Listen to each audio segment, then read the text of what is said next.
এটি পৃথিবীর সবচেয়ে বড় বিলাসবহুল যাত্রীবাহী জাহাজ।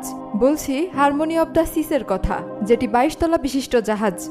এটি এতটাই বিশাল যে এর মধ্যে 5টি টাইটানিক জাহাজ এবং 4টি ফুটবল মাঠ ধরানো যাবে। এটিকে জাহাজ না বলে বরং ছোটখাটো একটি শহর বলা যায়। এর মোট নির্মাণ ব্যয় 1.5 বিলিয়ন মার্কিন ডলার বা 12,017 কোটি টাকা। এই দানবীয় জাহাজে ডিজে পার্টির জন্য হলরুম, বাইক এবং রোলার কোস্টার চালানোর জায়গা রয়েছে।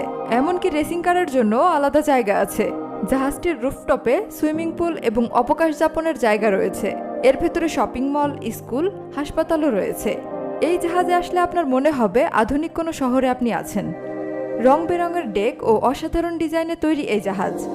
এতে প্রায় 6,687 জন যাত্রী একসাথে ভ্রমণ করতে পারে। ব্রেকফাস্ট, লাঞ্চ বা ডিনার নিয়ে অতিথি বা যাত্রীদের জন্য রয়েছে লোভনীয় সব সুস্বাদু খাবার। খাবারের মধ্যে রয়েছে হট ডগ থেকে শুরু করে সুশি পর্যন্ত সব ধরনের খাবার।